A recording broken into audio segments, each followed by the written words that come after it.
Hey, thanks for tuning in to Twang and Bang.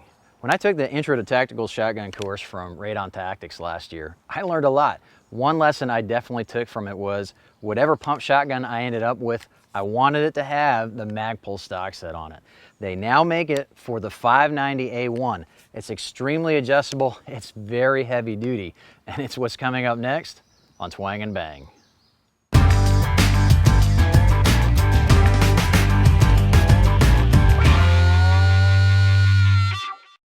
The Magpul Shotgun Stockset is currently available for the Remington 870 and the Mossberg 500 and 590 series shotguns.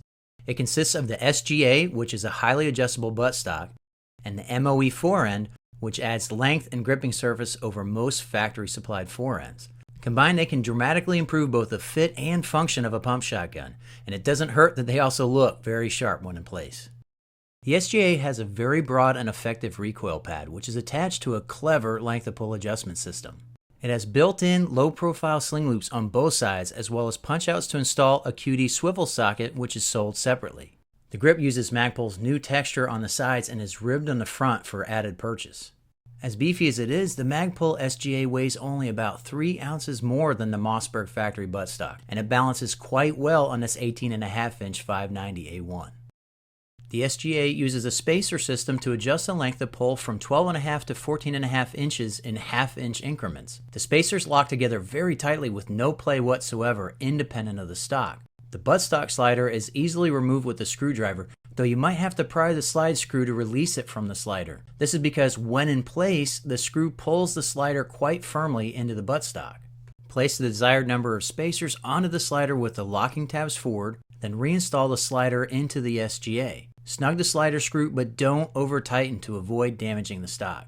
Despite my best efforts, the SGA acts like one solid stock regardless of how many spacers you use. This spacer system isn't just easy to adjust, it is bomb-proof, just like you'd expect from Magpul.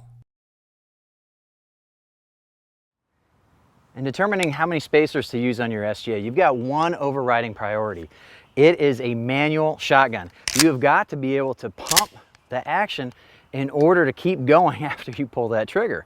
Most people take a shotgun, throw it up, see that they can put their hand on the forend, and maybe even cycle it just fine, and they think they're good to go. But whether it's home defense or 3-gun, you can end up in situations like I showed at the beginning of this video, where you have two different targets spaced very far apart. You want to make sure that you can cycle the action when you're turned all the way right without sliding your hand back like I have to do on the standard length of pull stock. I can't keep my hand out there, and the worst thing that could happen is that you have your hand in the correct position, you swing right, and you can't get the gun back in the battery. That actually happened to me a couple times when I had the standard stock set on and I was trying out different scenarios with the steel targets. I had to spin my leg behind me, which is fine to do, but you don't always have that option. Wait till you see what I can do with just one spacer installed. Now I have one spacer installed, and I find that this is a great balance between being able to easily cycle the action, pivoted as far right as I could imagine getting, and not feeling too bunched up. There are guys that are a lot bigger than I am that run no spacers. Really, you can't get too short. That's a matter of personal comfort. But you do want to make sure that the length of pull is adjusted so you don't become the source of a lack of reliability in cycling the action. Here's a drill that I found very useful in testing out the length of pull on any pump shotgun. I alternate shooting two targets spaced far enough apart that I have to swing hard to my trigger hand side, which pulls the front of the shotgun away from my support shoulder. If I can comfortably and reliably cycle the action regardless of position, the length of pull is set correctly. This is also a fun and practical drill for practicing target transitions both to your right and your left. I went through 3 boxes of shells doing this, and it never got boring.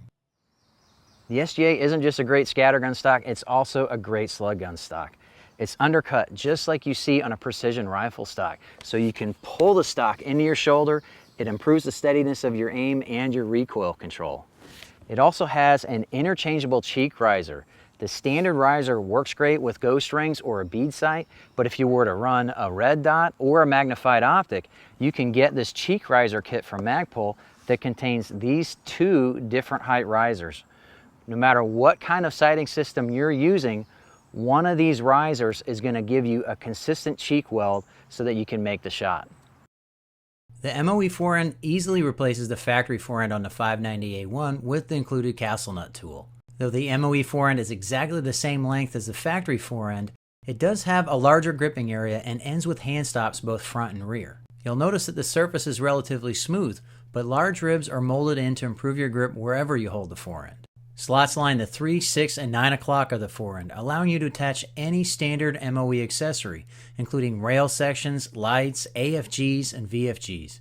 An M-LOK version of the forend is also in the works, but it was unavailable in time for this video.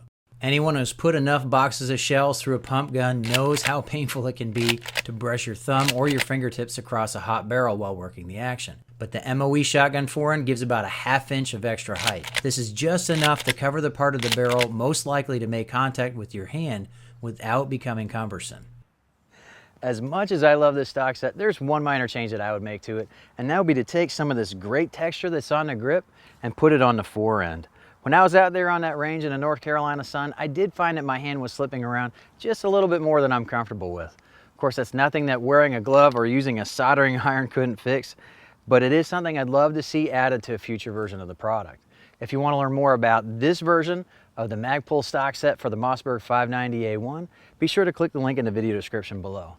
If you like this video, please take the time to log in and click the like button or the plus button on Google+. YouTube needs to know that you like firearms-oriented programming.